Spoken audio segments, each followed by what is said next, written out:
Hello, beloveds, and welcome to Christian Emotional Recovery, a podcast for those who are survivors of childhood trauma, emotional neglect, and narcissistic abuse. This podcast is hosted by Rachel Leroy, a college professor and trauma survivor. Many of us spend years trying to heal and don't get anywhere. We don't always target the trauma itself, which is so often what keeps us stuck. This podcast is where faith meets science. Rachel is an emotional healing expert with 20 years of experience applying healing modalities that helped her start making progress after nothing else worked. She'll show you how to do the same. Each week, we'll cover a topic that will show you how to heal trauma for good. Please check out our website and show notes at christianemotionalrecovery.com and join the Facebook community, Trauma Survivors Unite, Christian Emotional Recovery.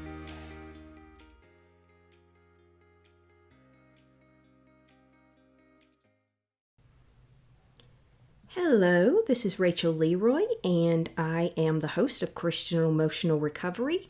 This is Season 4, Episode 7, and this episode will be called Coming Out of the Fog. Coming Out of the Fog, Season 4, Episode 7. I'm so glad you're here today, and this is a new episode of Christian Emotional Recovery. And keep in mind that this podcast is for survivors of emotional abuse, emotional neglect, childhood emotional neglect, narcissistic abuse, and other forms of trauma and abuse, either adult or childhood experiences. Thank you so much for listening, and also, keep in mind before we start on the episode that there is a Facebook group. There is a Facebook group. It's Christian Emotional Recovery, Trauma Survivors Unite. There is a YouTube channel also called Christian Emotional Recovery. And check out the website, christianemotionalrecovery.com, where the podcast is housed and you can get other freebies and goodies. And also check out rachelleroy.com. That's rachelleroy.com, and you can get more about the platform that's in a broader context, including the store where you can buy meditations and so on. And if you'd like to contribute to and support the podcast and the platform, you can do so by going to Patreon, and you can do a monthly subscription where you support it monthly, and there are different levels, all the way from $5 all the way up to $100 a month and anything in between. And also you can make a one-time contribution on Ko-Fi.com. All of this is in the show notes, and those two sites for contributing are reputable. You can do your research to find out. Thank you so much to those who have contributed. I've lost a couple of contributors, so if you feel God laying it on your heart to contribute, I greatly appreciate it. Like I said, the expenses for the podcast, there's more to it than you might think. I included some information on it a few weeks ago, and you can go back and find that information in the show notes of one of the earlier podcasts this season. I think it might have been one of the extra ones that was giving updates, but that helps me to be able to continue to do this because I do live on a tight budget somewhat, so that helps me to be able to continue to do this work, and thank you so much. So let's go ahead and jump straight in. First of all, you may hear a lawnmower in the background. I cannot help that. I don't record when there's loud noises right in the vicinity, but I live, you know, just as much as I do. Very few of us live in a bubble, and I live in an area where it's kind of spread out, but there's a lot of grass and a lot of lawns, and so at any given time between March and November, somebody's cutting their grass. It's almost impossible to know when somebody's going to do it, so I just have to go ahead and cut an audio, even if there's a little background noise. So I apologize if all of that is not drowned out. I try to make the sound quality as good as I can. Just thank you for your patience if there's some birds singing or my cat's rattling around or there's a lawnmower outside.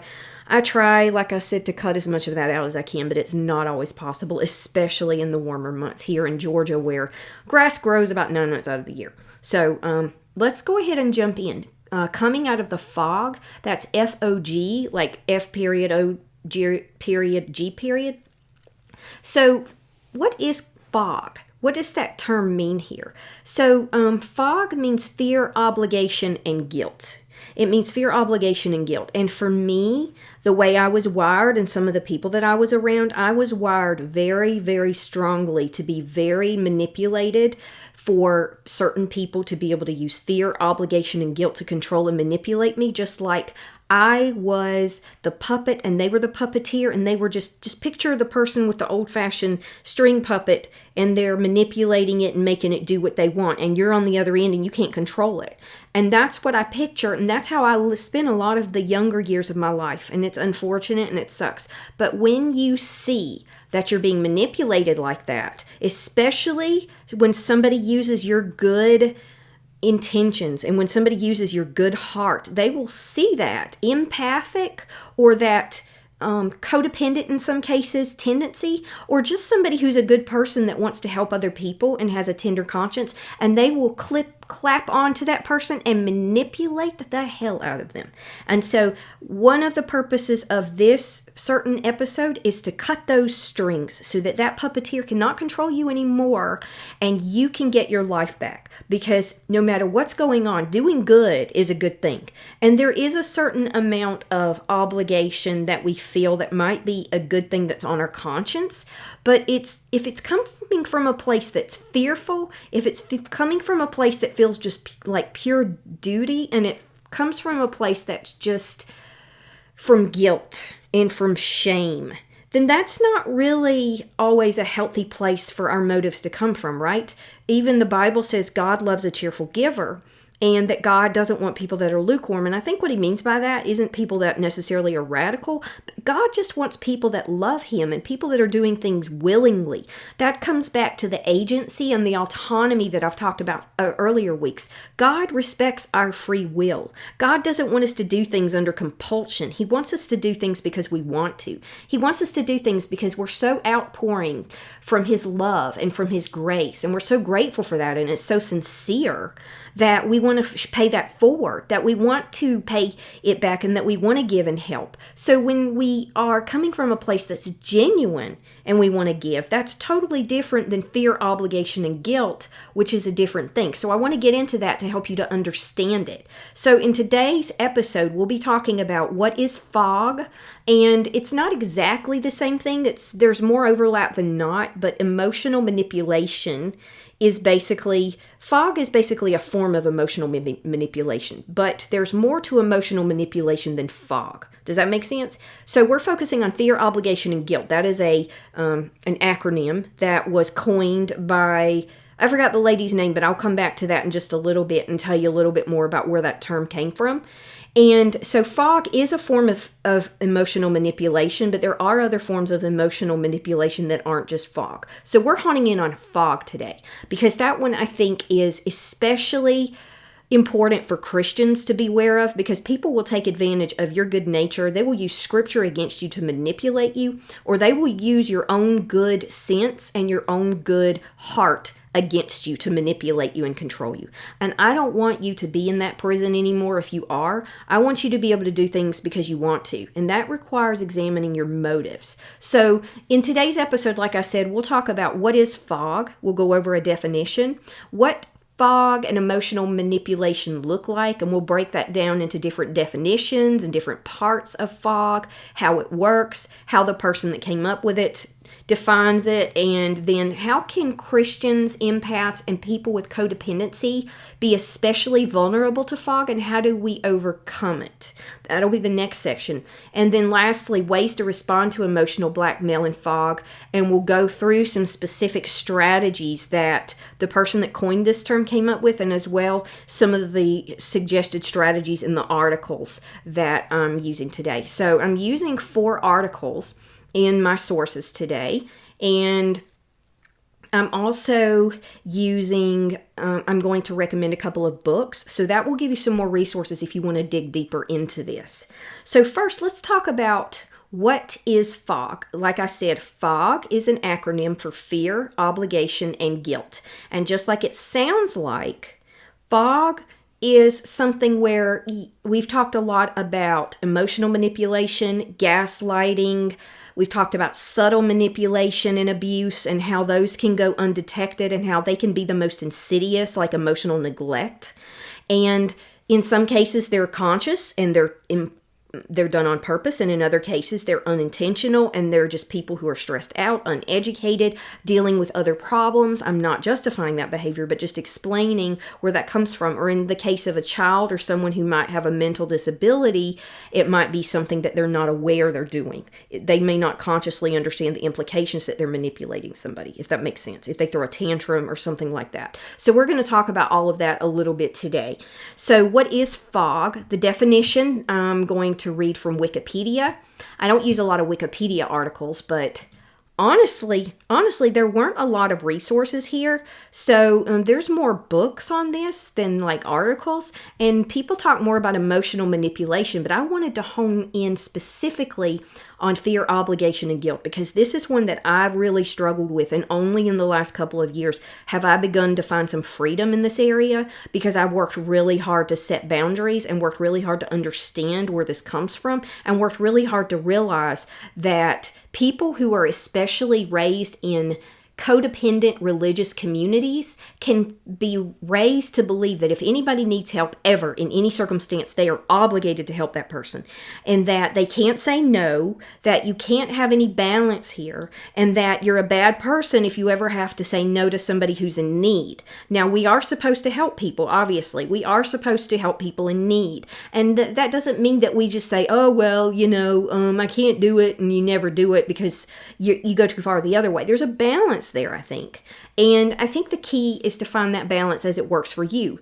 I've talked about the spoon theory before too, and the spoon theory is basically that each person has their own units of energy that they can expend each day. And some people God gave more to than others. If you have, for example, a chronic condition, or maybe you're older, or maybe you have certain health conditions, or you have certain emotional conditions, it might be harder for you to do more during the day. And there are people who can get by on 4 hours of sleep. They're in good health. They have good mental health. There's everything in between, obviously. But you see what I'm saying? Where some people may have a spoon, you may give a spoon to taking a shower that day. You may give a spoon to walking your dog. You may give a spoon to helping the lady down the street mow her lawn. You get the idea. You may give 3 spoons to go to work and do everything with work that day. And maybe some people have 10 spoons to give a day, and some people have 25. And you may have a different amount of spoons different times of your life and different days. But the point is you have to meet yourself where you're at and give what you can give. God does not want us to give until we're an empty well and there's nothing left to give. That's not healthy. We can't continue to give. We have to take care of ourselves and find that balance. And that's one of many reasons why we cannot give in to fear, obligation, and guilt. And we need to understand emotional blackmail so we can live the balanced life that God intended us to live, so we can live a happy life and give to other people as and when we can. That doesn't mean it's always convenient. It doesn't mean it always feels good, but there is a limit to what we can do, and we need to know what that limit is. And we also need to know the difference between someone genuinely in need and somebody who won't do anything for themselves, and they're just trying to manipulate people out of resources, help, assistance, and maybe being an emotional vampire. So in those cases, we have no obligation to help that person, and actually we're enabling them if we do. So there's a lot of layers here to kind of weave through in understanding what emotional blackmail is, when we should give and when that's healthy, and when we shouldn't give and when that's unhealthy. So there are a lot of different caveats and exceptions and different layers to this. So keep that in mind as well, okay? So in Wikipedia, emotional blackmail and F.O.G are terms popularized by psychotherapist Susan Forward. Susan Forward is the lady that wrote a book about this in the 90s, and she coined this term.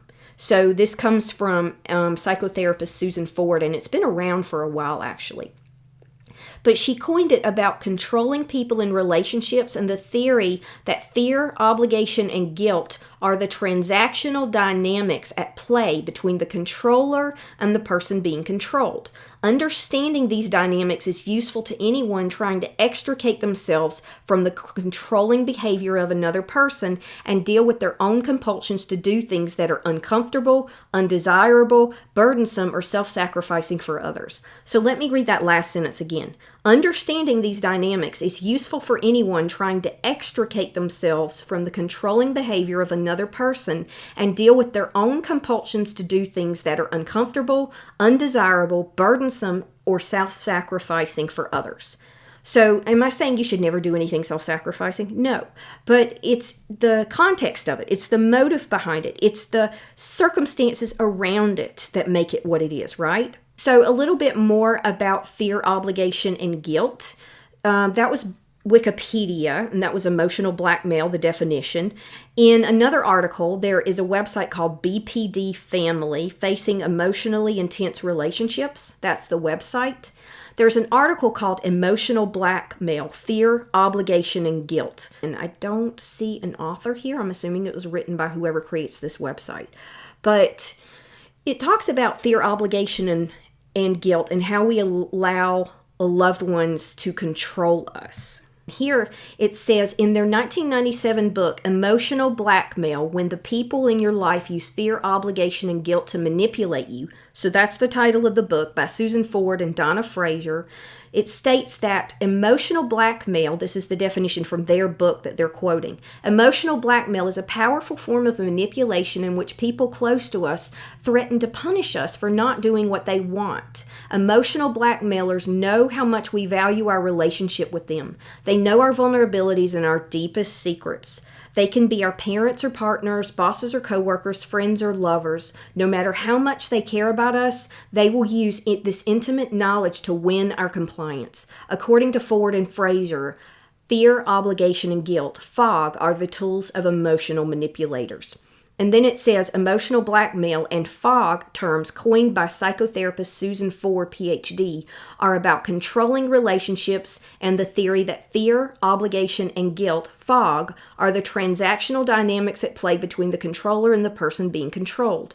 Understanding these dynamics is useful, grammar, to anyone trying to extricate themselves from the controlling behavior by another person and deal with their own compulsions to do things that are uncomfortable, undesirable, burdensome, or self-sacrificing.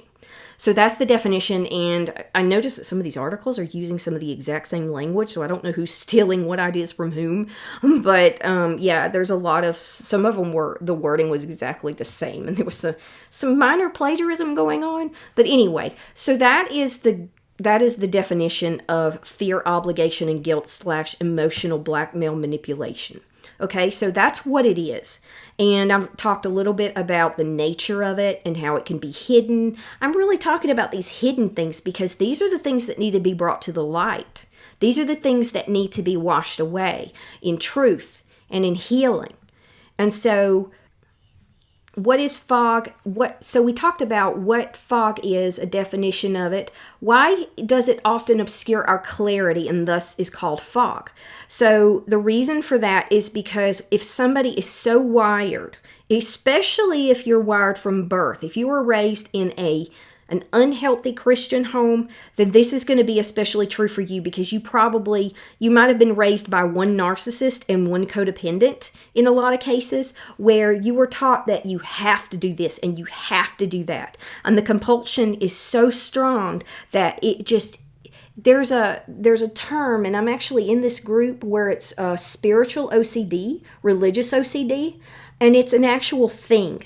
And it's partly because some people may be wired to be sensitive to things like this. I kind of am. And then there are some people who are raised in situations where the obligation is overpowering and stifling. And it's like this, you have to do this, you ought to do that. And it's just so heavy and so burdensome. They're not taught this overwhelming love of God. Or there's these contradictions where there's this overwhelming love, but there's still fear, obligation, and guilt. That's kind of how I was raised. And it's very confusing, and those two things to me are contradictory. I don't, even the Bible says perfect love casts out fear. So fear, obligation, and guilt are all branches of fear. And so if you're doing things out of fear and because you feel like you have to, if you feel like you have to, there's a reason you're scared not to, right? So being able to find that balance and rooting yourself in the motive that is healthy will allow you to be able to do things, like I said, in a healthy way. But why does it often obscure? Why is it often obscured? Because our religious obligation becomes so entangled with this toxic pattern that it becomes difficult to separate them. And then we feel guilty if we start backing off and saying no and not doing stuff, because we feel like, am I being less of a Christian? Am I not being as good of a person? And it might just be that we're finding balance. For people who have been codependent their whole lives and people pleasers and spent their whole lives overdoing things and self-sacrificing to the point of their own destruction, and maybe giving in to people who are abusive and manipulative and demanding, and they see that you're a kind person and they see you're a good person and they take advantage of that, then it can feel strange, and you can even feel guilty when you back off from that and you set boundaries and you say no and you start questioning your motives and you start thinking about what you're really doing it and why. But what you're really doing is you're examining your heart and your motives, and you're examining the truth behind what you do. So that is not something you should feel guilty about. I'll say it again. It is not something you should feel guilty about. It is okay to not be manipulated and controlled by others. It is okay to take a step back and rest. It is okay to say no. It is okay to find balance in your life. That does not mean you don't ever help somebody. It doesn't mean you don't ever do anything that's not easy to help somebody. It just means that you know your motives. You don't let people control and manipulate you, and you have clarity on those things. So to lift that fog, we're going to talk about strategies to help you to know what manipulation looks like, to help you to see how people use fog in terms of specific techniques and specific strategies, to help you to see how the dynamics interplay between a victim and an abuser or somebody who's using this tactic. And we're going to talk a little bit about how that affects Christians, empaths, healers, and people with codependency, because they're especially vulnerable to fog, to fear, obligation, and guilt. So what is fog and emotional manipulation? What do they look like? What does fog and emotional manipulation look like? So to start with that, we'll look at types of emotional blackmail. Types of emotional blackmail. And there is an article, like I said, it's from bpdfamily.com. bpdfamily.com. And so common controller styles of BPD. The common controller styles of emotional manipulation are, let's look at those. So in the article, BPD Family, the common controller styles, it says there are a number of styles of controlling behavior. Each type of controller operates with a different vocabulary, and each gives a different spin to the demands, pressures, threats, and negative judgments that they use. And I also want to put a note here that they're not mutually exclusive. They can overlap. Okay, some people use multiple ones or are multiple ones of these at the same time. The first one are punishers. Eat the food I cooked for you or I'll hurt you. Now that's obviously pretty direct, but that's just an example. This can happen in different degrees. And it says they let us know exactly what they want and the consequences we'll face if we don't give it to them. They may express themselves aggressively or they may smolder in silence. And then the next one, self-punishers. Eat the food I cooked for you or I'll hurt myself. So this one, it's like I said, these can happen in different degrees as well. Self-punishers turn the threat inward, threatening that what they will do to themselves if they don't get their way. High drama and an air of crisis, often blamed on the controlled, surround self-punishers who are often excessively needy and dependent. They often don't have boundaries. So that's one issue with them. Sufferers. Eat the food I cooked for you. I need it for myself. I wonder what will happen now. So sufferers are blamers and guilters who expect us to figure out what they want and ensure that they get it. Sufferers take the position that if they feel miserable, sick, unhappy, or are just plain unlucky, we are expected to help them, even if they haven't told us how. Okay, so basically in no uncertain terms, if we don't help them, they will suffer and it will be our fault, And then the next one is tantalizers. Tantalizers, eat the food I cooked for you and you just may get a really great dessert. Now, people obviously do this with their kids, trying to get them to eat. And so that's why you got to be careful to look at the context of the situation. In this case, it's not always manipulation or a bad thing. But in some cases, it is just a bait and switch, or it's just downright bribery. Tantalizers put us through a series of tests and hold out a promise of something wonderful if we'll just give them their way. They are the subtlest controllers. They encourage us and promise us love or money or career advancement, and then make it clear that unless we behave as they want us to, we won't get the prize. Many tantalizers promise emotional payoffs full of love, acceptance, family closeness, and healed wounds. So basically, it's in a manipulative form of a reward tactic. They may or may not give you the reward, but if somebody withholds love or makes their love conditional based on whether or not you do something for them, that is not love. That is not love. That's different than a mom asking her kid to finish his broccoli, and if he finishes his broccoli, he can have a cookie. That's a totally different thing. That's more of a bargaining tool than manipulation. There's some gray area there, but you see the difference? So that's a little bit about the 4 different types of controlling styles and manipulators. So a little bit more about how does emotional manipulation work. So in the original book that Forward wrote, she said it takes 2. Now, I am very sensitive to that term because when I was growing up, I was in a situation where I was being manipulated and abused by somebody who had a lot more power than me. And I was told by a lot of people that I had an issue with conflict, and I knew for a fact it was the other person because I got along with most other people. It was just this person, and they would say, well, it takes 2. You figure it out. So I understand when people use that term to manipulate you when there is an actual situation of an abuser and a survivor or a victim. But there are situations where 2 people interact and there is tug of war and there's 2 people that are equally at fault, right? But in this situation, this is a little bit different. But let me just go ahead and read it. It says it takes 2. This is in the BPD family article. It says controlling behavior and being controlled is a transaction between 2 people with both playing a part, the controller and the controlled. So the controlled person, it's not their fault, and I'm not blaming them, but it's a 2-person dynamic here for it to happen, is what it means when it says it takes 2 here. It doesn't mean the controlled is at fault in any way. The controller is the one at fault, not the controlled. But in this case, it does take 2 people for it to happen.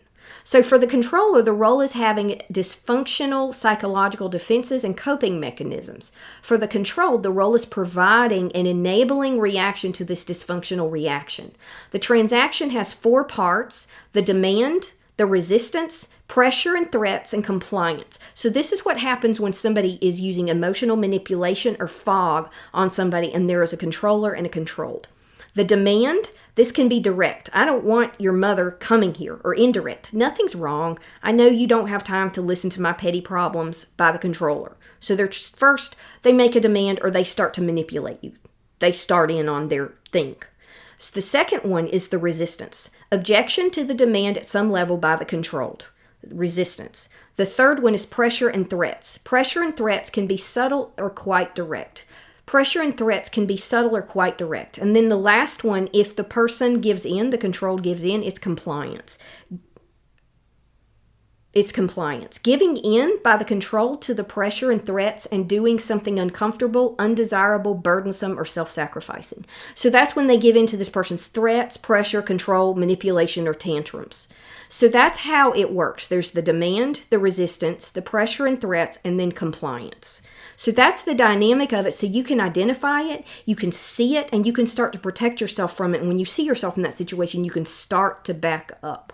So you may be asking, well, how do I do that? That's, you get caught in this tangled web with this person and you feel like a fly that just flew right into the spider web and it's sticky. And it's like, okay, I'm kind of getting stuck here, but I'm not completely stuck. What do I do to unenmesh myself from this situation? And so we'll get to that in just a little bit. But first I want to talk a little bit about what they look like, how it operates, so you can see it very clearly and you can start to clear the fog from your mind when you're in this situation.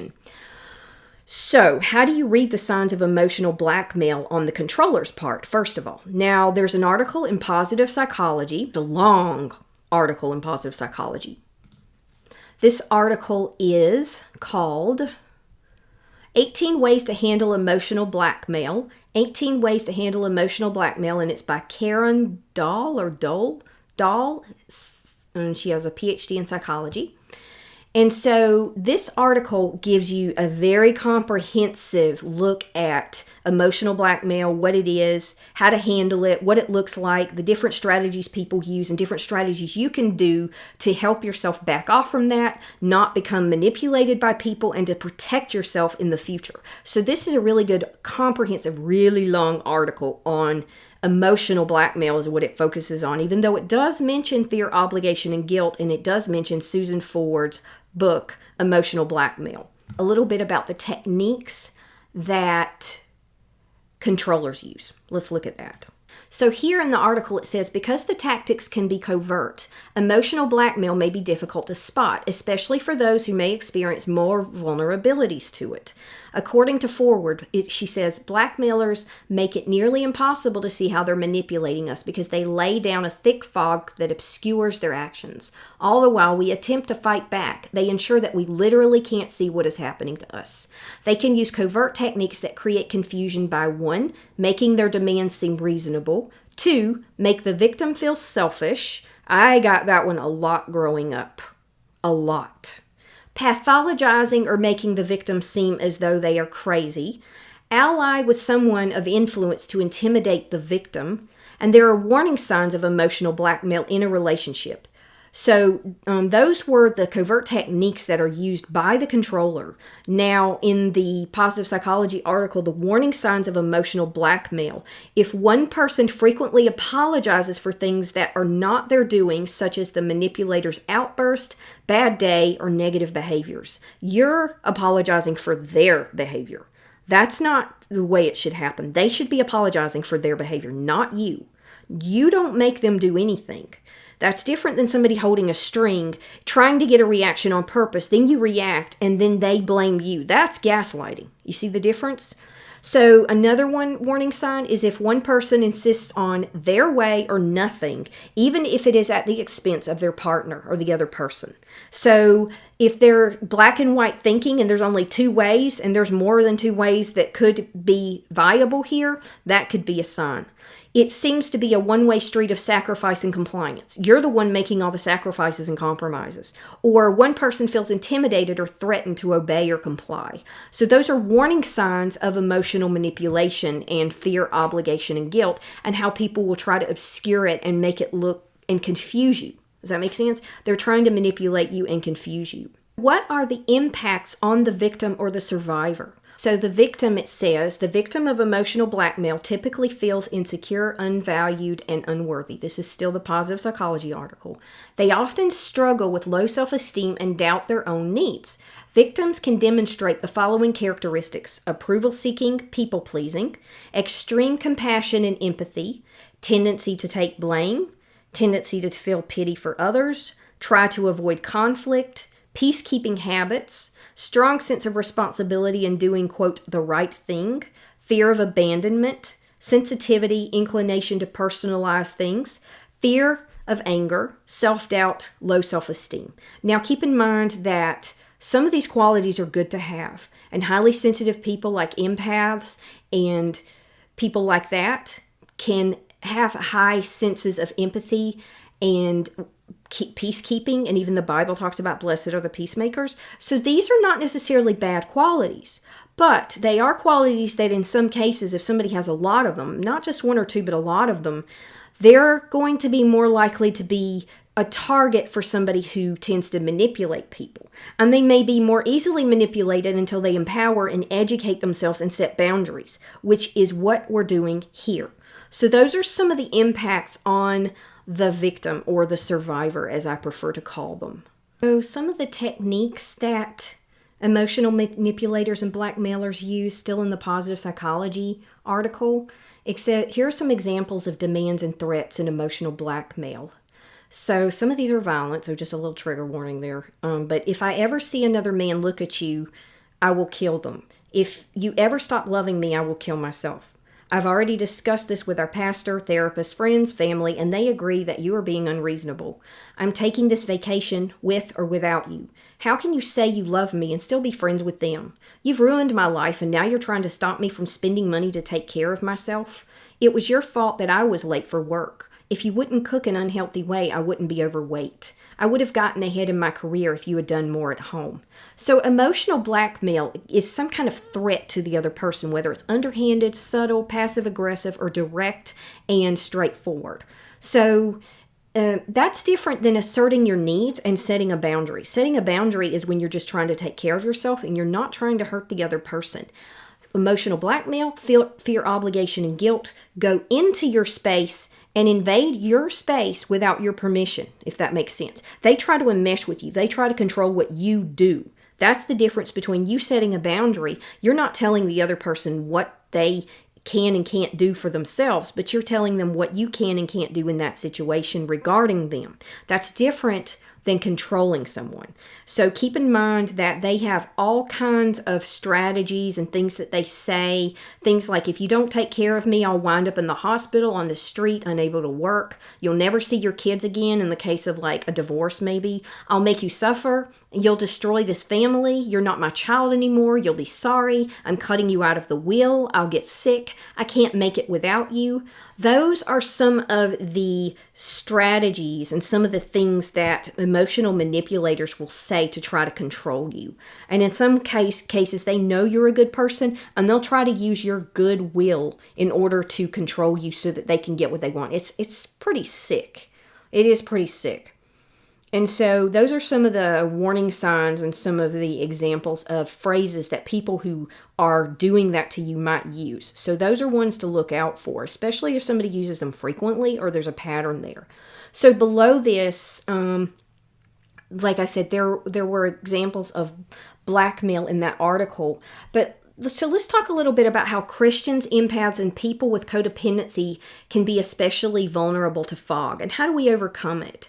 So as Christians, like I said, we're called to love others. I've already talked about this a little bit, so I'll just add a little bit here. But many people will take advantage of this, sometimes even in the church. And sometimes people that raised us, or people we were raised around, that raised us in fear, obligation, and guilt instead of in love and security that makes us want to do things for other people for the right reasons. So there's this messed up combination where there's sometimes real love and that's mixed in with fear, obligation, and guilt. And that just makes it more confusing. And that's why understanding the difference between setting a boundary and enmeshment, understanding the difference between taking care of your own needs and speaking up for yourself and manipulation and control, fear, obligation, and guilt, seeing those subtle differences, it takes practice. It takes time. And the first few times you won't be as good at it, but if you keep working on it, you will get better at it. I have worked so hard on myself because I was so vulnerable to this and I'm still working on it. I still have that tug in my heart and this guilt where when I back away from people who are toxic, I feel like I'm doing something wrong. I feel like I'm a bad person. And I'll be honest that there are probably relationships I have not ended because I don't want to hurt that person. And I'm the kind of person that will go and be around somebody that claims to love me, and they do love me in their own unhealthy way. And I will put my emotional well-being at risk in order to show this person that I love them because I don't want them to feel the way that I've felt. And so sometimes when you have these relationships, it can get complicated. And sometimes you may have to limit contact. And in other cases, you may have to end a relationship completely. It just depends on the situation, how much you can negotiate, how toxic they are, and where you're at in your healing journey. So as Christians, though, empaths, healers, people that are highly sensitive, and people that are more vulnerable to this, for example, people that may have codependency that are healing from it, have to be especially careful to protect themselves. And this is even more rampant in, like I said, in religious, spiritual, and helping communities. So it's just something to be aware of and to look out for. Don't let people manipulate you out of fear, obligation, and guilt, though. If you say no and they will not respect your decision and they continue to pressure you, that is a very good indication that that person is a manipulator on some level. Now, there are some things I want to add here, because there are cases where people tend to overthink this and think everybody is out to get them and everybody's trying to manipulate them and guilt them and all that. And I know some people like that too. And it's very sad to see them continuously sabotage relationships because they don't give people any grace or any space or any room to be imperfect. So there's wiggle room here. And every time somebody does one of these things, it doesn't necessarily mean they're trying to manipulate you in every case. Sometimes people will really need help and they will be kind of persistent about needing help because they really do need help. Or that's a gray area, right? Or like a child. A child throws a tantrum in the grocery store because they want candy. They're 4 years old. They don't have higher brain function like even like a 14-year-old, even though a 14-year-old doesn't like a 24-year-old, and so on. You get the idea. But if 4-year-olds throwing a tantrum in the grocery store and the parent just doesn't want a scene, they're embarrassed, they just want their child they don't want to deal with it, that is difficult because the child doesn't know, hey, I'm manipulating my parent to get what I want. They just know that a certain behavior, that they want something, they don't get it, maybe they're in a bad mood or something, they don't have the higher brain function, and then they just let go, okay?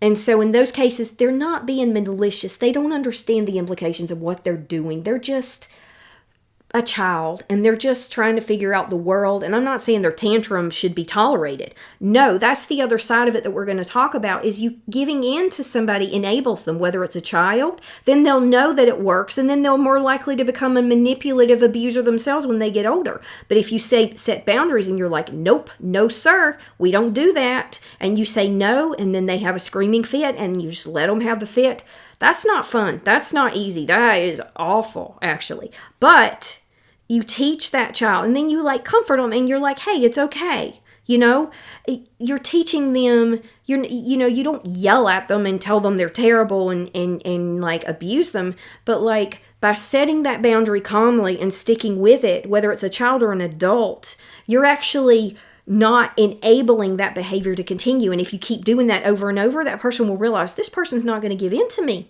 They're going to keep trying for a while, and some people will be more stubborn than others, child or an adult. And the reason I'm comparing children and adults is that some adults have worse, higher brain function and self-control than some children, and that is the truth. Some children act more mature than some adults, and we've all seen adults throw tantrums if they don't get their way. So that's, as Christians though, it's harder. It is harder because we've got that tender conscience and we've got that calling to love people. And a lot of us that were raised in Christian homes, we also have fear, obligation, and guilt ingrained so deeply into our psyches, it takes years to get that out. Now, there's a difference between wanting to help people and just being like, I'm not helping anybody ever again, and then just shutting your door and yelling at the kids on the lawn and stuff. There's a difference between that and, finding that balance. So you don't have to go too far the other way, but I just want you to be aware that in religious communities, this is where people can be even more vulnerable, especially if you were raised in some twisted combination of love, fear, obligation, and guilt, and emotional abuse cycles, and also religious training. It can be kind of confusing, if that makes sense. So how do we respond to emotional blackmail and fog? What do we do about it? How do we empower ourselves? How do we lift the fog? How do we know what's going on? How do we respond to people when they do this to us? So it's not about saying, you are doing this, I know what you're doing, and getting all in their face. That doesn't work. You've got to be more subtle. You've got to be more savvy. And a lot of that may be gray rocking. Gray rocking is, I've talked about it before, if you're around somebody who's toxic, manipulative, maybe narcissistic, you may just need to be courteous, talk about neutral topics, don't enmesh, talk about anything that they can drag you into, don't let them manipulate you, stick to the basics, and keep it simple. Okay? So gray rocking is one strategy, but I want to get into more detail here, talking about how to respond to blackmail, emotional blackmail, and F.O.G. So in positive psychology, there's a section called How to Handle Emotional Manipulation. And in this How to Handle Emotional Blackmail section in the positive psychology article, it talks about if you or someone you know is experiencing emotional blackmail in a relationship, it is difficult to know where to start. But in her book, Invisible Chains, Overcoming Coercive Control in Your Intimate Relationship, Lisa Aronson Fontes provides controlling relationship assessment. Taking an assessment may be a useful way to start reflecting and identifying the abusive behaviors that are occurring. Her book also provides ways to help. Recognize the controlling behavior of any kind. Recognize controlling behaviors of all kinds. And that's why we go through these lists. I'm educating you. I'm empowering you. I'm helping you to recognize this so you can protect yourself. Understand why this destructive pattern occurs. Determine whether or not you are in danger or if your partner or the other person can change. Protect yourself and your kids. Find the support and resources you need. Take action to improve or end your relationship. Regain your freedom and independence. And then it says in Ford's book, there's a chapter called It Takes Two, talked about it earlier, and she encourages the victim of emotional blackmail to take responsibility for their behavior and their previous compliance with the blackmail process. Now, that's not to blame the person, but that's just to take your power back where you have the power to do so. And it says the blackmail process does not work effectively without both parties actively participating. Ford offers this perspective not as a way for victims to beat themselves up or to place blame. Rather, she provides this point of view with an empowering approach to victims to recognize what they can change and control. In her introduction, she states, "Change is the scariest word in the English language. No one likes it. Almost everyone is terrified of it, and most people, including me, will become exquisitely creative to avoid it. Our actions may be making us miserable, but the idea of doing anything differently is worse. Yet, if there's one thing I know with absolute certainty, both personally and professionally, it is this: nothing will change in our lives until we change our behavior." That's her quote. And then the article says, in order to best handle emotional blackmail, the victim must bring a new mindset approach to the situation in a different way. This will require gaining insight into what's going on in the blackmail dynamics and learning to detach from their intense emotions. So it can be useful for victims to explore what demands are making them feel uncomfortable. In doing so, you will recognize what boundaries need to be put in place. You must decide what is okay and not okay with you in a relationship and understand the abusive impact of emotional blackmail. Appreciating how emotional abuse wears victims down can validate your experience of feeling hopeless and lacking confidence. I would also say it validates your experience that it's really happening, that you're not crazy, and that you are being abused in these cases. So it talks about change being scary. It goes on and on about that. And then Susan Ford asserts that we all have a choice about how to engage in a relationship. We can accept things as they are. We can negotiate for healthier relationships, or we can end the relationship. Those are the options. Accept things as they are, negotiate for a healthier relationship, or end the relationship. So no relationship is worth the cost of our emotional or mental well-being. And so it talks about victims learning to set boundaries, and that even if you don't feel courageous or confident after having been emotionally abused, you can still take a different action. So sometimes you have to do it afraid. I've done this so many times. I set my mind for a while that I was going to set boundaries with certain people, that I was going to stop letting certain people do certain things, and I did it over and over and over. Every time I was so scared, and I did it again and again and again and again. And it is not easy. It's scary. But the more you do it, the easier it gets, and the more empowered you feel, and the more you are able to do it again, especially after the first time or two. Victims must take action to change the course rather than waiting for the other person to change. Let me read that again. Victims must take action to change the course rather than waiting for the other person to change, because they're not gonna. Other people rarely change on their own. Either they're a good person and you need to point it out to them, and then maybe they'll make changes, or more times than not, if they're doing something manipulative, they're not going to change. So they're going to pretend to change and then act better for a while and then go back to their old behavior. So just be aware that that's a pattern for abusers. Victims can self-assess through the process, and then it just continues to develop clarity, become empowered and confident. So there's a lot more there, but I'm not going to read all that. So she goes, the author goes into all kinds of things that you can do to empower yourself. And some of these come from the Forward book, the book by Forward. In the outofthefog.com, outofthefog.website article, it gives you a very direct list of what to do and what not to do in this situation. What not to do, if you are living in fog, fear, obligation, and guilt, don't forget it's harder to see everything clearly in the fog. So everything you see isn't everything that is there.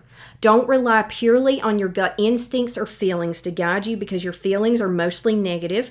Don't allow yourself to be isolated and for the person with the personality disorder to be the only person you talk to on a regular basis on the subject. Don't stop doing things that are good for you, healthy behaviors, friends, work, recreation, etc. Don't sustain any situation or relationship where you do not have the option to say no where it is reasonable to do so. Nobody who is a true friend will demand yes 100% of the time. Healthy relationships are two-way streets, not one-way streets, and anyone who is a true friend or who truly loves you will give as much as they receive. And don't sacrifice taking care of yourself in order to help another person. That just makes both people poor. I don't know what that means, but it just makes both people depleted.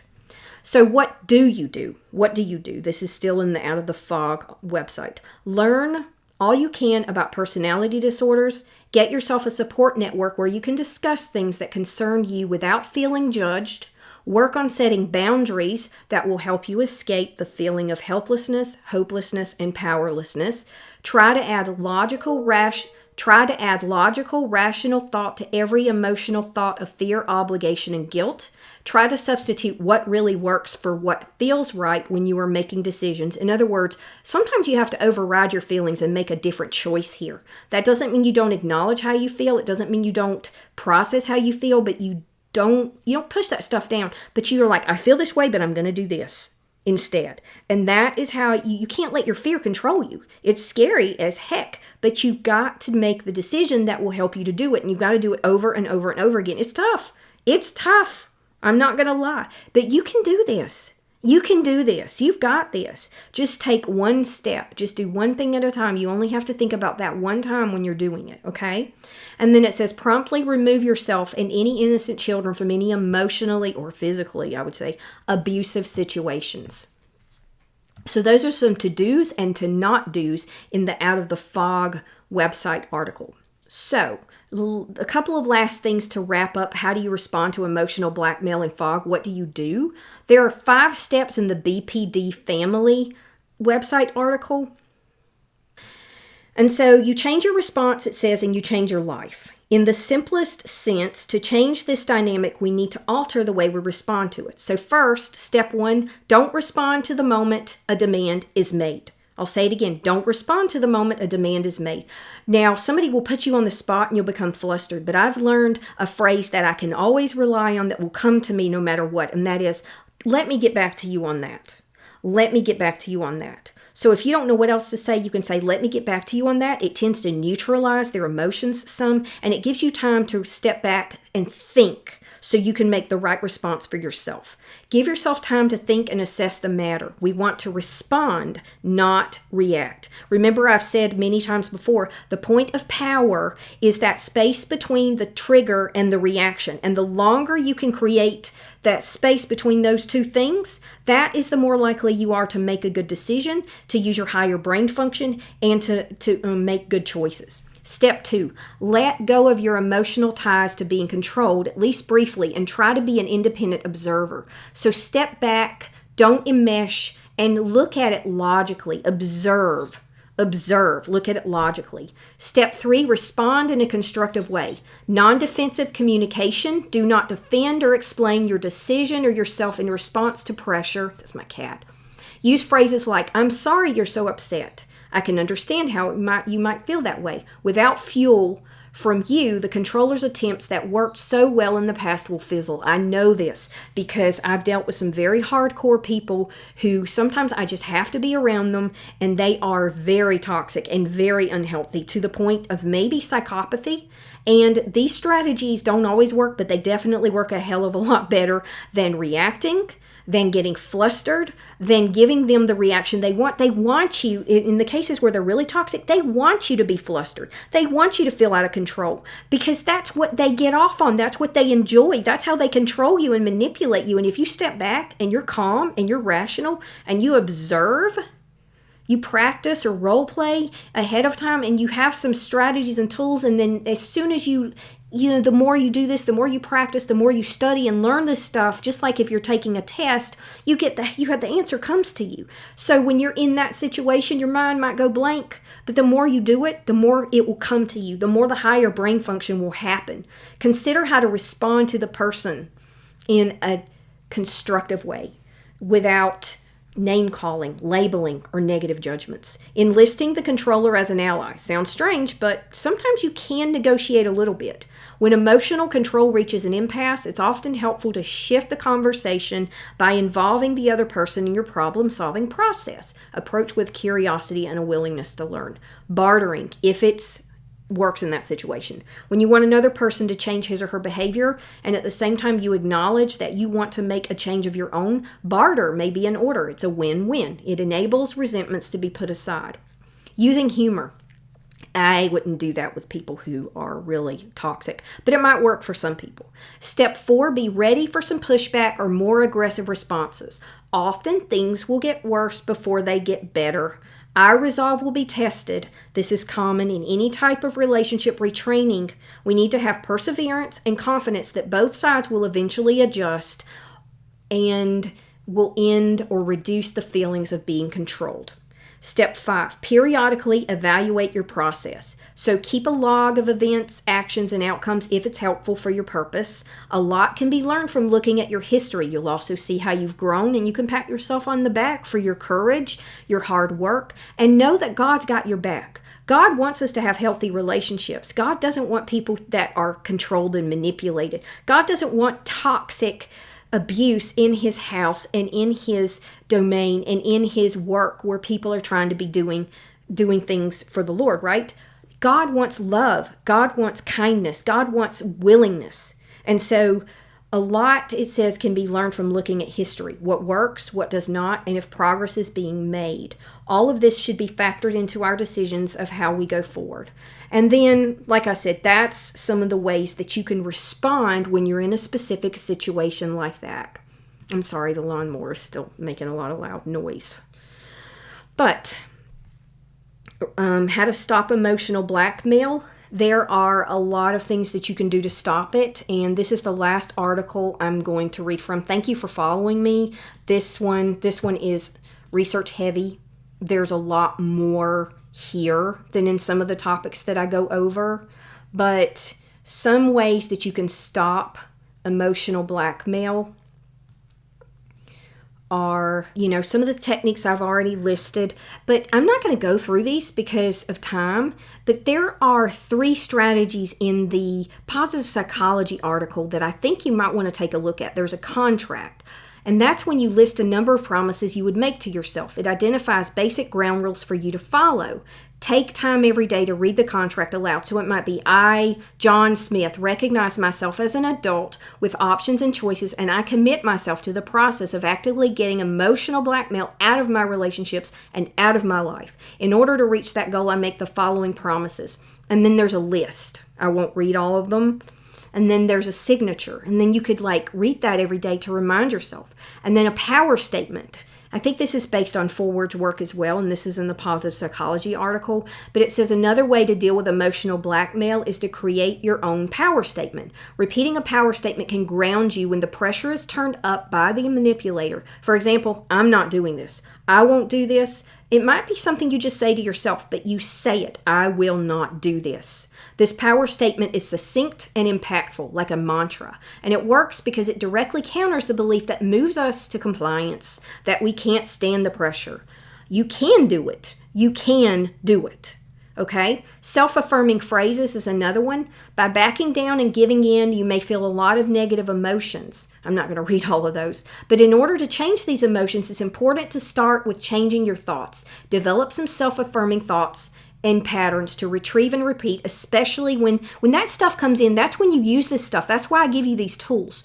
So there are different levels of how you can do this, but self-affirming statements could be things that you say to yourself to give yourself confidence and to give yourself grounding and to know that you can do it, for example. And then lastly, what can it sound like to the manipulator if you are taking responsibility? If they're taking responsibility, in some cases they will. It's rare, but if they're a healthier person that maybe has just lost their way some, they might say something like, "Can you help me? Tell me how I can express this in a way that doesn't make you feel bad. I'm willing to get help. I don't want my behaviors to make you feel so bad. What is another way I can say this to you? What can I do that will help you to feel safe? Where can I learn to better deal with conflict? I want to improve how I communicate with you." Now, if there's been a pattern of this person saying things like this and they're just saying it to string you along, they're just love bombing you, that's different than somebody who maybe has a pattern of being healthy more of the time and they've gotten off track. So you got to look at the larger context. Are they manipulating you again, or are they sincere? Sadly, sometimes it's hard to know. So you just have to kind of observe and be skeptical and have an open mind and just see what comes up. Okay? So that's it for fear, obligation, and guilt and emotional manipulators. We have gone through coming out of the F.O.G, and we've talked about what F.O.G and emotional manipulation look like, how Christians, empaths, and people with codependency can be especially vulnerable to F.O.G and emotional manipulation and how to overcome it. We've talked about ways to respond to emotional blackmail and F.O.G.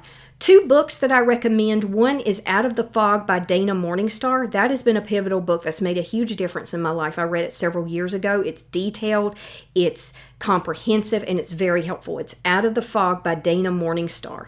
And then the other book that I'll recommend, I'll put it in the show notes, is the original book that was referred to several times in the 4 articles. Now, I haven't read that book. I am going to go and read it sometime in the near future. But that book has been referred to so many times, and it's the foundation of this whole concept. So I feel pretty confident in recommending that book as well. And from the article, the techniques that she was using, it was a really good book. So those are 2 books that I would recommend. But I hope that this will help you to be able to live in freedom and to not let people, especially people that use your religious beliefs, your love of God, your love of Christ, or your good nature and your kindness manipulate you. Do not let people do that. I'll say it again. Do not let people do that. And if you don't let people do that, at first you're going to feel guilty, but you are not doing anything wrong. Keep that in mind. There's a difference between never wanting to help somebody and letting people run all over you and manipulate you and use you. That's wrong, and you know it. So don't let people do that to you. And you can empower other people in the same way. This movement that we're having in our culture about abuse and healing, some of it does go too far. But at the same time, it's good that we're learning to find truth and that we're bringing light to the darkness and that we're bringing clarity to what was confusing before. And we're laying a foundation so that we can have a healthy faith and a healthy relationship. And that's why I talk so much about needing an integration of our faith and of our mental health, because they're inseparable. And a true faith that is true and that holds up can be scrutinized and it can be questioned some. And it is healthy. And love casts out fear. If love casts out fear, it casts out all the other things regarding fear that go with it too. So manipulation, fear, obligation, and guilt are not what God wants for us. God wants us to be healthy. God wants us to be happy. Now, we're not going to be happy all the time. We're going to make sacrifices that don't feel good sometimes. That's not what I'm saying. This whole thing of setting boundaries, of standing up to somebody, that's scary. That does not feel good. And we're not going to feel happy when we do it. But when you do it again and again and again and again, you start to feel better and you start to have more faith in yourself and you start to know you can do it. And it snowballs and it builds neural connections in our brain. And those neural connections, like a rope, those different threads of the rope start to weave together so that it gets thicker and thicker and thicker, and our higher brain function gets stronger and our neural network gets stronger, and we recondition ourselves to a completely different pattern. And then over time, we need refreshers now and then. We'll slack off. Sometimes people will slip through. I studied all this stuff, and sometimes I still get manipulated. Sometimes people are sly. Sometimes we aren't aware of what's going on. So don't beat on yourself if somebody does manage to get by with that. But as soon as you're aware of it, stop it. Don't do it. And follow these strategies, and they will help you. Okay? But I hope this has been a blessing. This has been Christian Emotional Recovery. This is Season 4, Episode 7, and it's called Coming Out of the Fog. And I'm Rachel Leroy. Thank you so much for listening. God bless you, and have a great day. Thank you so much for tuning in to this week's episode of Christian Emotional Recovery, hosted by Rachel Leroy. For links to this week's resources and to join the discussion, check out this episode's show notes at christianemotionalrecovery.com, where you can also find links to our YouTube channel and Facebook group. Join our email list and get other episodes and resources. If you enjoyed the podcast, please rate and review the podcast and tell a friend who may benefit from this message. See you next time. And remember, beloveds, God loves you, and you are fearfully and wonderfully made.